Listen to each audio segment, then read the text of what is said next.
Okay, so last video में हमने order of reaction के ऑर्डर के बारे में थोड़ा पढ़ा था, ठीक है, कि ऑर्डर जो है मतलब कि एक्सपोनेंट, ठीक है, उससे रेट ऑफ रिएक्शन में क्या डिफरेंस आता है, ठीक है। तो उसको हम थोड़ा ज़्यादा एक्सपांड करेंगे, ठीक है, कि ऑर्डर ऑफ रिएक्शन जो है उससे रेट ऑफ रिएक्शन में क्या होता है और ऑर्डर को हम कैसे निकालेंगे। क्योंकि आगे हमने वीडियो में देखा तो हमें पता चला कि ऑर्डर ऑफ रिएक्शन जो है वो हम सिंपली बाय ऑब्जर्विंग इक्वेशन जो है वो नहीं कर सकते। मतलब कि कोई इक्वेशन हमें दे दी गई है यहाँ पे, ठीक है, अगर हमें बोले कि ये जो रिएक्शन है उसका ऑर्डर फाइंड करो तो हम देख के बता नहीं सकते हैं कि ये रिएक्शन का ऑर्डर जो है वो यही होगा, ठीक है। क्योंकि रेट लॉ और लॉ ऑफ मास एक्शन का डिफरेंस जो है वो मैंने आपको बताया था कि लॉ ऑफ मास एक्शन जो है वो क्या है, थियोरिटिकल है, ठीक है, और रेट लॉ जो है वो एक्सपेरिमेंटल है।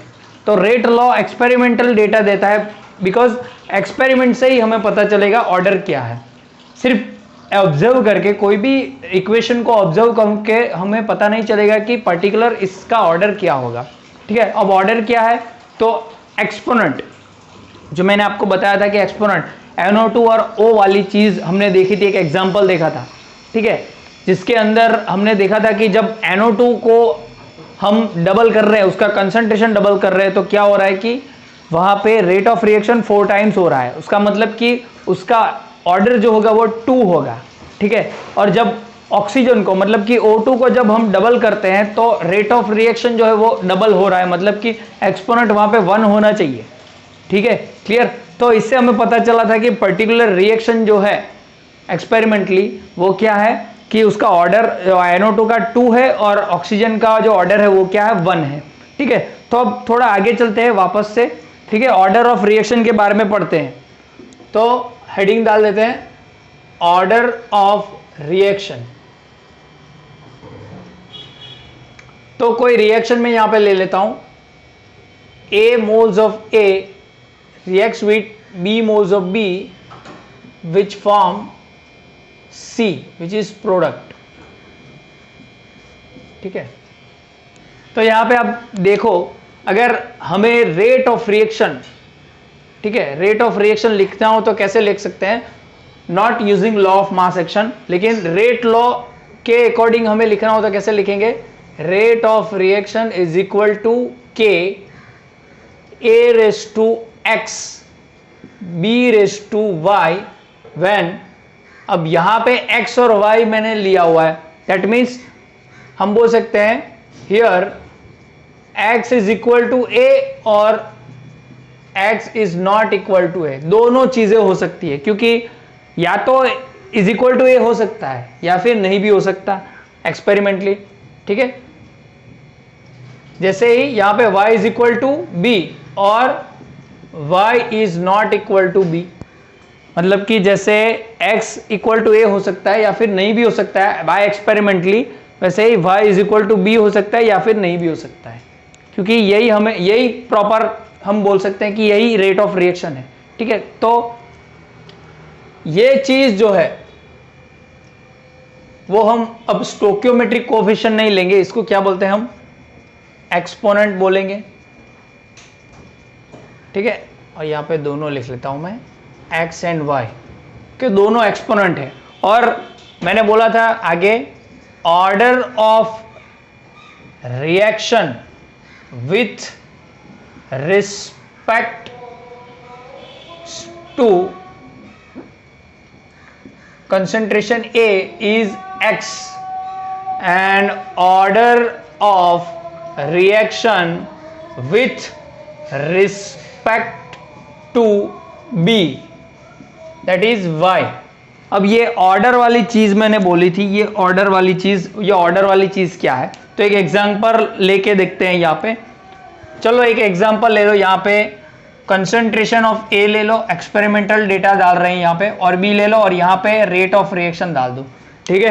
यहाँ पे यूनिट ले लो मोल्स पर लीटर, यहाँ पे भी मोल्स पर लीटर ले लो, और यहाँ पे क्या, मोल्स पर लीटर सेकंड, ठीक है। तो यहाँ पे अगर मान लो कि हमारे पास इनिशियल स्टेज में 0.30 मोल्स पर लीटर कंसंट्रेशन है, यहाँ पे भी 0.30 है और यहाँ पे मान लो कि हो रहा है 1.0। ठीक है, अगर पहले हम इस कंसंट्रेशन को डबल कर दे 0.60 कर दे और इसको रिमेनिंग वैसा ही रखे तो रेट ऑफ रिएक्शन बढ़ रहा है 4.0 मोल्स पर लीटर पर सेकंड से। ठीक है, अब यहाँ पे इसको रिमेनिंग वैसे ही रखो, इसको डबल कर दो तो यहाँ पे रेट ऑफ रिएक्शन हो रहा है 2.0। ठीक है, तो यहाँ पे इस एक्सपेरिमेंटल डेटा से हमें क्या पता चलेगा, तो यही एक्सपेरिमेंट डेटा जो है वो हमें बता सकता है कि इस रिएक्शन का ऑर्डर क्या होगा, मतलब कि x की वैल्यू क्या होगी, y की वैल्यू क्या होगी। ठीक है, तो यहां पे देखिए फर्स्ट ऑफ ऑल यहां पे इनिशियल कंसंट्रेशन में पता चल रहा है कि रेट ऑफ रिएक्शन जो है वो इतना है, 1 है। ठीक है, आगे हमने देखा था वैसा ही एक एग्जांपल मैंने यहां पे बनाया हुआ है। अब यहां पे जरा फोकस कीजिएगा, यहां पे a हमने क्या किया, डबल कर दिया। a यहां पे क्या किया, डबल किया, मतलब कि यहां पे मैं लिख लेता हूं, यहां पे हमने a को क्या किया, अगर मान लो कि कोई एक्सपोनेंट 1 है, ठीक है, और यहां पे a का कंसंट्रेशन भी 1 है तो क्या हो जाएगा, 1 हो जाएगा। इनिशियल स्टेज की बात कर रहा हूं, कंसंट्रेशन 1 ले लो, एक्सपोनेंट भी 1 ले लो। अभी कंसंट्रेशन मैंने क्या कर दिया, डबल कर दिया, मतलब कि यहां पे कंसंट्रेशन क्या हो गया, 2 हो गया।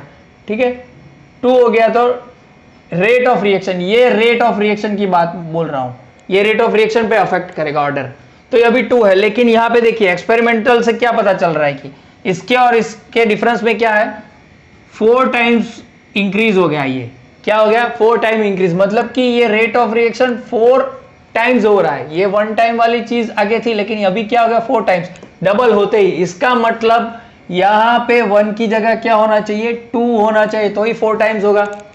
क्लियर हो रहा है मैं क्या बोल रहा हूं, जब a का कंसंट्रेशन डबल करते हैं तो रेट ऑफ रिएक्शन 4 टाइम्स हो रहा है, तो 2:1 तो क्या होता है, 2 ही होता है। लेकिन अगर यहां पे 2 डाल दे तो क्या हो जाएगा, 4। इसका मतलब यहां पे x की वैल्यू क्या होगी, 2 होगी। क्या होगी, 2 होगी।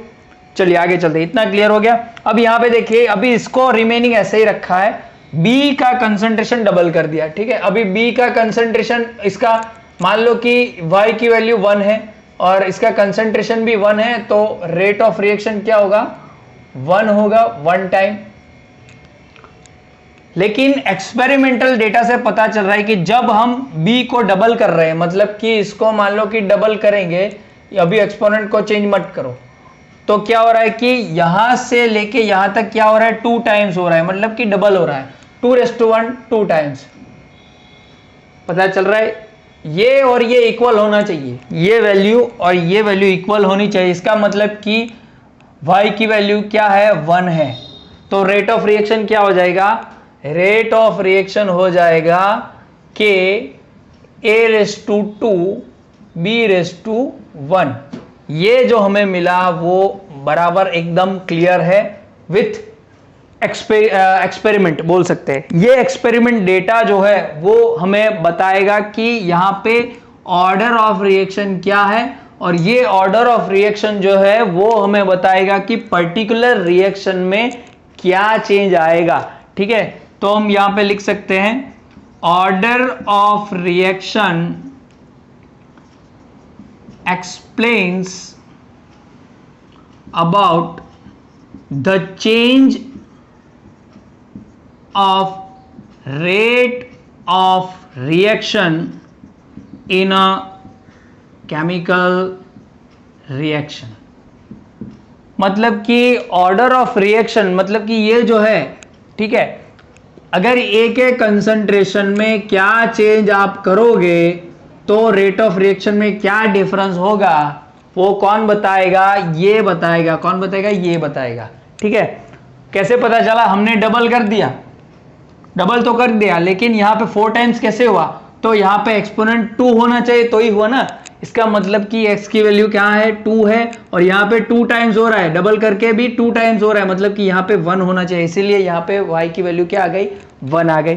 क्लियर हो गया, समझ में आ गया? ओके, चलो आगे चले। तो ये चीज जो है वो आपको समझना है कि ऑर्डर ऑफ रिएक्शन जो है वो बहुत ही इंपॉर्टेंट है। Okay, clear? चलो आगे चलते हैं। अब ये जो है एक नई टर्म है, ओवरऑल ऑर्डर। अब ओवरऑल ऑर्डर कैसे निकाल सकते हैं? तो आप ओवरऑल ऑर्डर मानो कि एन, कोई एन ले लो, ओवरऑल ऑर्डर को एन ले लो, is equal to X plus Y. मतलब कि दोनों, यहां पे दोनों एक्सपोनेंट का सम कर दोगे तो आपको ओवरऑल ऑर्डर ऑफ रिएक्शन जो है वो मिल जाएगी, ओवरऑल ऑर्डर मिल जाएगा। ठीक है, तो यहां पे हम लिख सकते हैं overall order of a reaction is the sum of power of active mass of reactants in a rate law equation। Overall order जो है वो क्या है? तो कोई ये जो रेट लॉ इक्वेशन है उनके जो एक्टिव मास है रिएक्टेंट का, ये भी एक्टिव मास है, ये भी एक्टिव मास है, वो भी बता चुका हूं। उनका जो पावर है उनका क्या है? सम है। क्या है? सम है। तो ये ओवरऑल ऑर्डर हम ऐसे फाइंड कर सकते हैं। एक एग्जांपल ले लेते हैं। आगे का एग्जांपल हमने देखा था कि मान लो कि NO2 प्लस O2, ठीक है, 2NO2 बनाएगा। ओके, तो इसमें हमने देखा था कि इसका रेट ऑफ रिएक्शन क्या आ रहा था? KNO/2 O2/1। ठीक है, अगर हमें पूछा जाए कि find its overall reaction and, अगर ऐसा पूछा जाए तो हम फाइंड कर सकते हैं ओवरऑल ऑर्डर ऑफ रिएक्शन होगा। Order of reaction, overall order of reaction is equal to X plus Y. एक्स की वैल्यू क्या है? 2 है, वाई की वैल्यू 1 है, तो क्या हो जाएगा? 3। मतलब कि this reaction is of third order, ऐसा हम बोल सकते हैं। ठीक है, या फिर बोल सकते हैं कि इस रिएक्शन का जो ऑर्डर है वो क्या है? थर्ड ऑर्डर है। Okay, clear? समझ में आ गया इतना? वैसे ही अगर हमें सीधी वैल्यू दी जाए तो हम इजीली फाइंड कर सकते हैं ओवरऑल ऑर्डर। अगर नहीं दी जाए और ऐसे हमें मतलब कि एक्सपेरिमेंटल डेटा दिया हो तो भी हम इसको देख के रेट ऑफ रिएक्शन में इनके कंसंट्रेशन से क्या चेंज हो रहा है, ठीक है, उसको फाइंड करके हम x की वैल्यू और y की वैल्यू फाइंड कर सकते हैं। ठीक है, और सीधे हम क्या कर सकते हैं? ओवरऑल ऑर्डर फाइंड कर सकते हैं। ठीक है, या फिर हमें सीधा दिया गया हो, कि कोई रिएक्शन है वो इस ऑर्डर की है, मतलब कि फर्स्ट ऑर्डर की है, तो उसका ऑर्डर, तो ओवरऑल ऑर्डर क्या होगा? फर्स्ट 1 होगा। ठीक है, अगर मान लो कि कोई रिएक्शन है उसका सेकंड ऑर्डर हो, उसका मतलब है कि ओवरऑल रिएक्शन क्या है? उसकी 2 है। ठीक है, n की वैल्यू 2 है, तो ऐसे भी दिया जा सकता है। लेकिन यहाँ पे एक एग्जांपल जो आगे हमने वापस देखा था वो देख लेते हैं। अगर H2 और Cl2 की रिएक्शन करवाई जाए तो 2HCl मिलता है, जो आगे हमने देखा था। और हमने बताया था कि इसका जो रेट ऑफ रिएक्शन की हमने जो इक्वेशन डाली थी वो क्या थी? H2/1 Cl2/1। ठीक है, लेकिन पता चला इसका ऑर्डर ऐसे फाइंड करें तो क्या हो जाएगा? Overall order of reaction is 1 + 1 is equal to 2। ये 1 और ये 1, लेकिन ये क्या है? गलत चीज है। जब साइंटिस्ट लोगों ने जब इस पे एक्सपेरिमेंट किया तो पता चला कि यहाँ पे H2 और Cl2 की जब रिएक्शन हो रही है तो पहले उन्होंने क्या किया कि H2 का कंसंट्रेशन बढ़ा दिया। जब H2 का कंसंट्रेशन बढ़ा दिया तब भी यहाँ पे कोई भी चेंज रेट ऑफ रिएक्शन में नहीं आया, मतलब कि ये जो प्रोडक्ट बन रहा है उसके रेट पे कोई भी चेंज नहीं आया। पहले डबल किया, ट्रिपल किया, फिर उससे ज़्यादा करते करके 10 टाइम्स कर दिया तो भी इसमें कोई चेंज नहीं आया रेट ऑफ रिएक्शन में। वैसे ही यहाँ पे Cl2 में भी वैसे ही किया कि कंसंट्रेशन चेंज करते गए 10 टाइम्स 20 टाइम्स कर दिया, लेकिन इसके रेट ऑफ रिएक्शन में कोई चेंज नहीं आया। इसका मतलब कि एक्सपेरिमेंटली उन्होंने बोल दिया कि यहाँ पे अगर हम रेट ऑफ रिएक्शन की बात करें तो वैल्यू क्या होगी, H2⁻1 0 Cl2⁻0, क्योंकि अगर यहाँ पे x की वैल्यू 0 और y की वैल्यू 0 हमने क्यों डाली एक्सपेरिमेंटली, क्योंकि यहाँ पे कोई भी आप डबल कर दो, ट्रिपल कर दो, ट्रिपल से 10 टाइम्स कर दोगे तो भी उसका एक्सपोनेंट क्या है 0 है, तो कोई चेंज रेट ऑफ रिएक्शन में आएगा नहीं। यहाँ पे आप डबल कर दो, कंसंट्रेशन में ट्रिपल कर दो, यहाँ पे मान लो कि 1 है तो 1 की जगह 1:0 तो वही होगा, 2:0 तो वही होगा। ऐसे कितने भी आप कंसंट्रेशन चेंज कर लो लेकिन रेट ऑफ रिएक्शन में कोई चेंज नहीं आएगा। क्लियर हुआ? तो इन्होंने बोल दिया कि ये जो है इसका ओवरऑल ऑर्डर क्या हो जाएगा, 0 + 0 0 हो जाएगा। ठीक है, मतलब कि this reaction has 0 order, this reaction has 0 order, या फिर इसे 0 ऑर्डर रिएक्शन भी बोलते हैं। इतना क्लियर हुआ? आपको समझ में आया? ओके, तो कोई भी रिएक्शन हो तो उसका ओवरऑल ऑर्डर जब हम फाइंड करते हैं तो ये वो पर्टिकुलर रिएक्शन का ऑर्डर बोला जाता है। क्लियर हो गया? इंफॉर्मेशन में आपको कई बार देते हैं और कई बार नहीं देते हैं। ठीक है, और एक बार जो आगे मैंने पढ़ाई हुई थी कि अगर मान लो कि इस रिएक्शन के अंदर अगर x = a है और y = b है, ठीक है, x = a है और y = b है, इसका मतलब कि लॉ ऑफ मास एक्शन और रेट लॉ दोनों क्या है, सेम है। ओके, थियोरेटिकली चीज और एक्सपेरिमेंटली चीज दोनों सेम हो जाते हैं। उसका मतलब तो वो किस रिएक्शन के लिए होती है, तो ओनली सिंगल स्टेप रिएक्शन के लिए ही लॉ ऑफ मास एक्शन और रेट लॉ क्या होती है, सेम होती है। इतना क्लियर हुआ? जो मैंने आपको आगे बताया था कि इस रिएक्शन का एक एग्जांपल ले लो आप, तो इसका ये जो सिंगल स्टेप रिएक्शन है उसका लॉ ऑफ मास एक्शन और क्या रेट लॉ जो है वो दोनों सेम हो जाते हैं। तो ये सिंगल स्टेप रिएक्शन के लिए ही ऐसा होता है, जिसका मतलब कि x की वैल्यू 2 रहेगी, y की वैल्यू 1 ही रहेगी, मतलब कि x की वैल्यू और y की वैल्यू स्टोकियोमेट्रिक से क्या होगी, इक्वल होगी। ठीक है, only for single step reaction. Okay, clear? समझ में आ गया? Okay, clear? इतना एक एग्जांपल वापस देखना है कि चलेगा इतना? ओके, एक एग्जांपल ये बताया हुआ है मैंने कि कैसे आप ओवरऑल ऑर्डर कैसे निकाल सकते हो। इसका ओवरऑल ऑर्डर कैसे निकालोगे, यहाँ पे 1 है, सॉरी यहाँ पे 2 है, यहाँ पे 1 है, तो इसका ओवरऑल ऑर्डर कितना हो जाएगा, 3 हो जाएगा। ठीक है, sum of power of active mass of reactants. Okay, clear? तो अभी ओवरऑल का एक एग्जांपल वापस से देख लेते हैं। यहाँ पे मान लो कि हमने कोई A कोई B और यहाँ पे रेट ऑफ रिएक्शन दे दिया। ठीक है, यहाँ पे मैं लिख लेता हूँ यूनिट मोल्स पर लीटर पर सेकंड। ठीक है, तो मान लो कि 0.30 और यहाँ पे सिंपल ही रखते हैं 0.10, 1.5। जब इन दोनों का कंसंट्रेशन 0.10 मोल्स पर लीटर लेते हैं तो रेट ऑफ रिएक्शन जो है वो 1.5 मोल्स पर लीटर सेकंड आता है इनिशियल स्टेज में। ठीक है, जब यहाँ पे मैं इसको डबल कर देता हूं सिर्फ A के कंसंट्रेशन को, ठीक है, तो यहाँ पे मुझे जो रेट ऑफ रिएक्शन है वो क्या मिलता है, 3.0 मिलता है। और जब यहाँ पे मैं सेम रिमेनिंग A को वैसे ही रखता हूं लेकिन यहाँ पे इसके कंसंट्रेशन को डबल करता हूं तो यहाँ पे मुझे 6.0 rate of reaction moles per litre पर सेकंड मिलता है।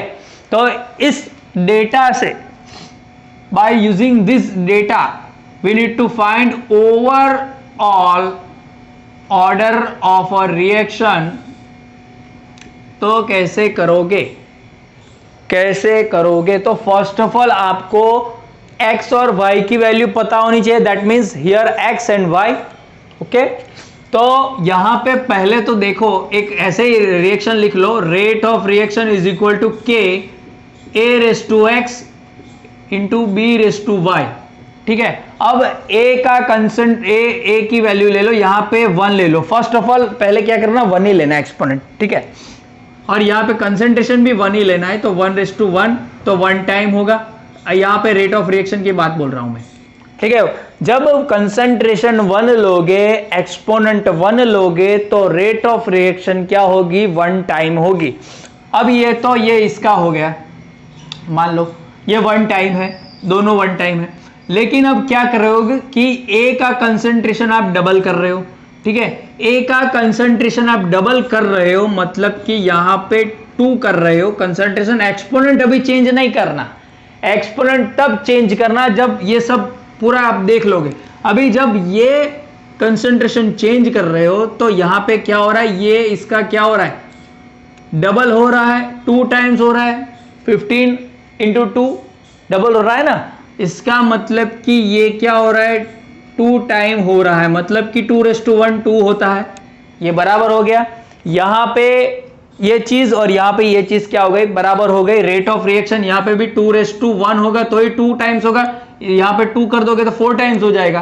ठीक है, और यहां पे भी क्या हो रहा है कि डबल कर रहे हो, तो यहां पे क्या हो रहा है, 1.5 का 3.0 हो रहा है. मतलब कि ये एक्सपोनेंट बराबर है.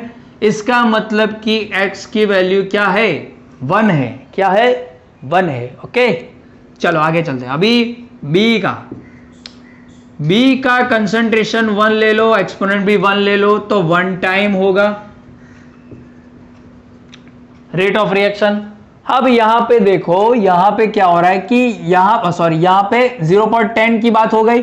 अब यहां पे जब डबल कर रहे हो, ये तो रिमेनिंग है, तो यहां पे देखना है B का कंसंट्रेशन डबल कर रहे हो, तो यहां पे देखो 15 to 16 मतलब कि 4 टाइम्स हो रहा है. क्या हो रहा है, 4 टाइम्स हो रहा है. मतलब कि यहां पे कंसंट्रेशन डबल हो गया और यहां पे 4 टाइम्स होना चाहिए.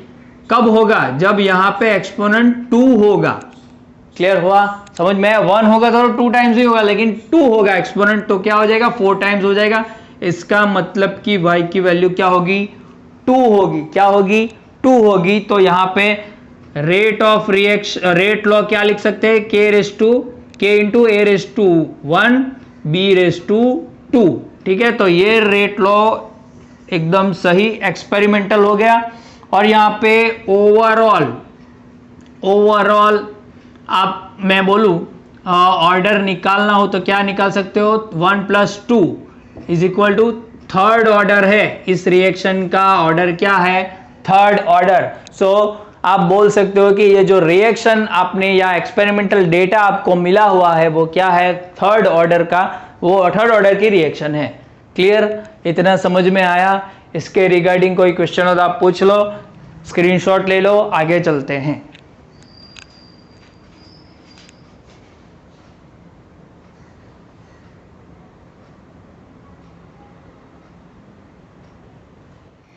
चलो हो गया, चलो आगे चलते हैं. अब हमने ऑर्डर ऑफ रिएक्शन तो पढ़ लिया, ठीक है, लेकिन क्या हम सिर्फ रिएक्शन देख के ऑर्डर ऑफ रिएक्शन जो है वो बता सकते हैं क्या? सिर्फ रिएक्शन ऑब्जर्व करके ऑर्डर ऑफ रिएक्शन हम बता सकते हैं क्या? तो no, we can not just observing the reaction, we cannot explain the order of reaction. सिर्फ ऑब्जर्व करके हम ऑर्डर ऑफ रिएक्शन बोल नहीं सकते. सो यहां पे मैं लिख लेता हूं, we can't tell or find order of reaction by simply just observing the reaction. सिर्फ देख के हम ऑर्डर ऑफ रिएक्शन नहीं निकाल सकते। और एक दूसरी बात, ऑर्डर ऑफ रिएक्शन जो है उसकी वैल्यू क्या आ सकती है, तो 1 2 3 4 कोई भी आ सकती है।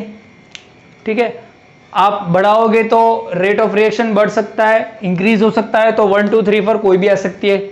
या फिर आप बढ़ाओगे तो पार्शियली, मतलब कि डबल से थोड़ा कम, ठीक है, पार्शियली भी हो सकते हैं, तो हम बोल सकते हैं और 1/2 3/5 6/3 भी हो सकती है। ओके, फ्रैक्शनल बोल से इनको, फ्रैक्शनल वैल्यू, या फिर हम बोल सकते हैं नेगेटिव वैल्यू, -1 -2 -3 -4 -5 एक्सेट्रा। क्योंकि अगर मान लो कि आपने प्रोडक्ट कंसंट्रेशन जो है वो आपने बढ़ा दिया, तो उससे क्या हो गया कि प्रोडक्ट की जो रेट ऑफ रिएक्शन है वो क्या हो गई, कम हो गई, तो वो माइनस में भी आ सकता है। ठीक है, क्लियर, इतना की वैल्यू कुछ भी कोई भी आ सकती है। ठीक है, चलो अब रेट ऑफ रिएक्शन जो है उसका जो इक्वेशन था वो आगे था x⁻² and b y⁻²। Okay, ये इक्वेशन जनरल था। तो अगर हमें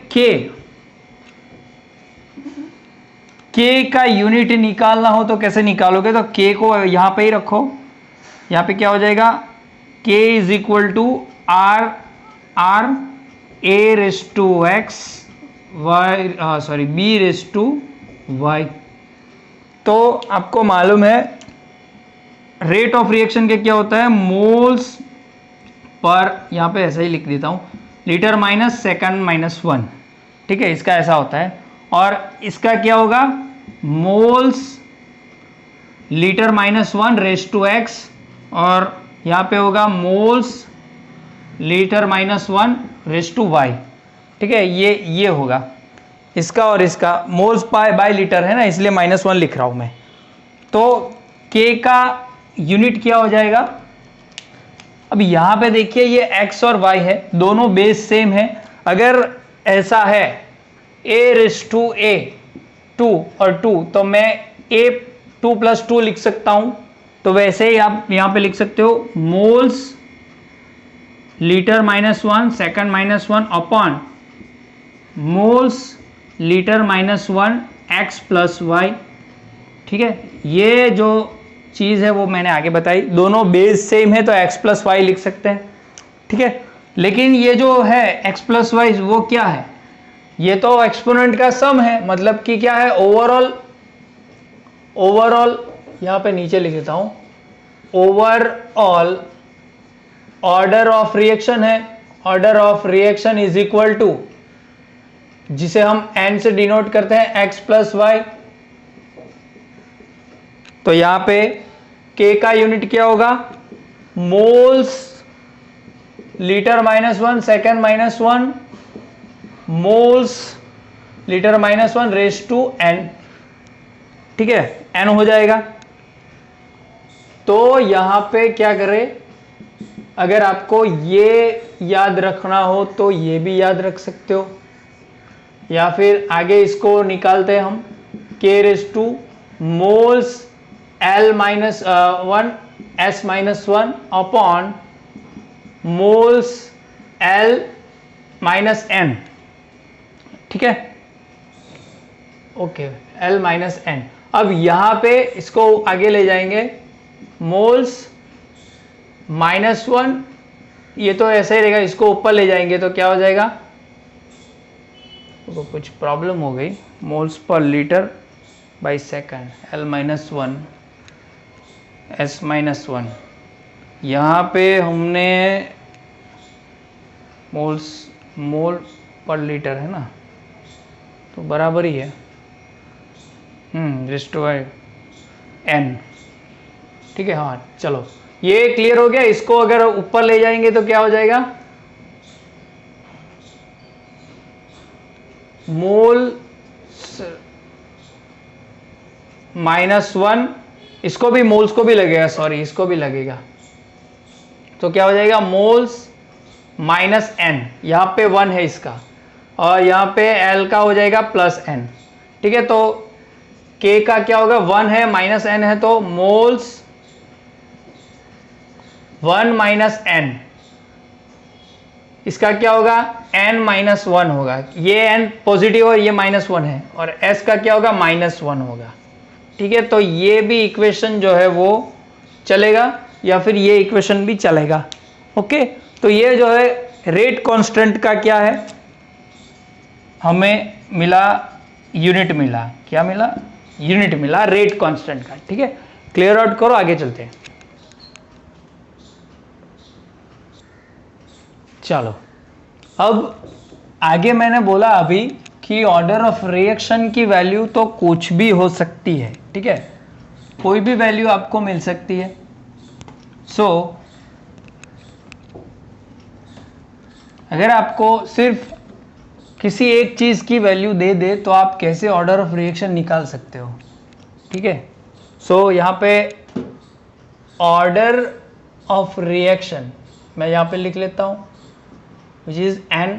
n की वैल्यू यहाँ पे 0 ले लेते हैं, n की वैल्यू 1 ले लेते हैं, n की वैल्यू 2 ले लेते हैं, n की वैल्यू 3 ले लेते हैं। ठीक है, ऑर्डर ऑफ रिएक्शन की अलग अलग वैल्यू मैंने ले ली है, तो अलग अलग वैल्यू लेके के रेट ऑफ कांस्टेंट जो है, रेट कांस्टेंट, उसमें क्या चेंज आ सकता है, तो आप n इज इक्वल टू 0 यहाँ पे ले लीजिए। ठीक है, तो हम ये ले लेते हैं, ये इक्वेशन सीधा है ना, moles 1 minus n, n minus 1, s minus 1। तो यहाँ पे n की वैल्यू 0 ले लो तो क्या हो जाएगा, मोल जो है 1 minus 0, L 0 minus 1, s minus 1। ठीक है, तो यहाँ पे क्या हो जाएगा, मोल तो वैसे ही रहेगा, 1 ही रहेगा, ये 0 माइनस 1 माइनस 1 हो जाएगा, s माइनस 1 हो जाएगा। ठीक है, तो 0 के लिए 0 के लिए क्या हो जाएगा, मोल 1 माइनस 1 और एक माइनस 1। ठीक है, क्लियर।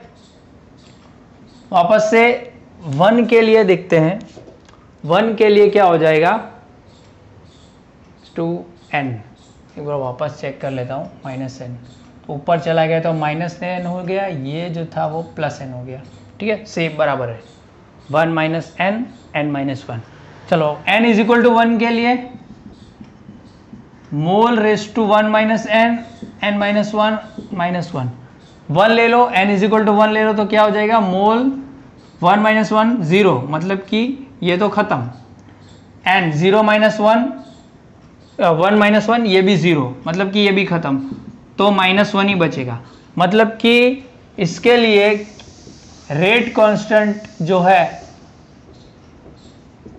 इसका जो यूनिट रहेगा वो क्या रहेगा, s माइनस 1 0 के लिए। ठीक है, सॉरी 1 के लिए, अगर यहाँ पे मैं 1 डाल दूँ तो 0 हो जाएगा, यहाँ पे क्या हो जाएगा 0 हो जाएगा, तो ये दोनों 0 तो ये 1 हो जाएगा और यही बचेगा। ठीक है, 2 के लिए बोलते हैं तो यहाँ पे क्या हो जाएगा 1 minus 2 that is minus 1, 1 minus 2 which is minus 1, यहाँ पे 2 माइनस 1 1, और यहाँ पे तो वही रहेगा, तो यहाँ पे क्या हो जाएगा वैल्यू यूनिट की, mole minus 1, litre 1, s minus 1। ठीक है, वैसे 3 डाल दो तो 3 यहाँ पे डालोगे तो क्या होगा, मोल माइनस 2 हो जाएगा, 1 minus 3 minus 2, 3 minus 1 2, s minus 1। यहाँ पे क्या हो जाएगा, mole minus 2, litre 2 second minus 1। ठीक है, तो अलग अलग n की वैल्यू के लिए रेट कांस्टेंट जो है वो भी क्या हो जाएगा, डिफरेंट हो जाएगा। हमने 0 से लेके 3 ऑर्डर तक ओवरऑल ऑर्डर की जो रिएक्शन है, ओवरऑल ऑर्डर की जो रिएक्शन जो वैल्यू है, उससे हमने रेट कांस्टेंट की जो यूनिट है वो फाइंड कर ली। तो इसका क्या यूज़ है, तो इसका यूज़ है, आप एग्जांपल नंबर 4.4 देखो, जिसके अंदर आपको वैल्यू दी गई है 2.3, k is equal to 2.3 10⁻⁻⁵ litre mole -1 second -1, वही है ना। और second one is K is equal to, K की वैल्यू दी गई यहाँ पे 3 × 10⁻⁻⁴ सेकंड -1। और हमें पूछा गया है कि ओवरऑल ऑर्डर ऑफ रिएक्शन निकालो, इसका ओवरऑल ऑर्डर ऑफ रिएक्शन निकालो। तो K की वैल्यू ही दी गई है, तो हमें सिर्फ यही देखना है, यही देखना है। तो फर्स्ट के लिए n इज इक्वल टू क्या होगा, लीटर मतलब कि ये 1 है, मोल -1 लीटर 1 S -1। यहाँ पे देखो आप, सॉरी यहाँ पे नहीं है, ये -1 है, ये वाला, ठीक है। मोल -1 है, ये -1 है, लीटर 1 है, लीटर 1 है, S -1 है, तो इसका ऑर्डर क्या हो जाएगा, 2 हो जाएगा, मतलब कि सेकंड ऑर्डर है इसका, ठीक है। क्या है, सेकंड ऑर्डर। ओके, चलो अब सेकंड का क्या होगा, सिर्फ S⁻⁻1 मतलब कि ये वाला, तो क्या है n इज इक्वल टू 1 है, तो क्या हो जाएगा, फर्स्ट ऑर्डर की रिएक्शन है, मतलब कि फर्स्ट ऑर्डर की रिएक्शन मतलब कि क्या हो जाएगा, इसे बोल सकते हैं हम फर्स्ट ऑर्डर रिएक्शन ही है, उसको हम सिंगल स्टेप वाले नहीं बोल सकते, ठीक है। क्लियर। तो इस तरीके से हम ऑर्डर ऑफ रिएक्शन जो है ओवरऑल फाइंड कर सकते हैं, इसको यूज करके, यूनिट को यूज करके, ठीक है। n की वैल्यू जो है वो क्या है, बहुत ज़्यादा नहीं, इतना याद रखोगे तो भी चलेगा, ये आपको मेमोराइज रखना पड़ेगा, ये अच्छा रहेगा, इजीली रह जाएगा। मोल 1 - n, तो लीटर में n -1 होगा और S -1 है, ठीक है। क्लियर। ओके, तो आज का वीडियो यहीं पे ख़त्म। आगे जाके हम मोलेकुलरिटी ऑफ ऑर्डर रिएक्शन देखेंगे, और आगे की बात जो है वो मल्टीपल स्टेप के रिएक्शन में हम कैसे फाइंड करेंगे वो बात करेंगे, ठीक है। ओके।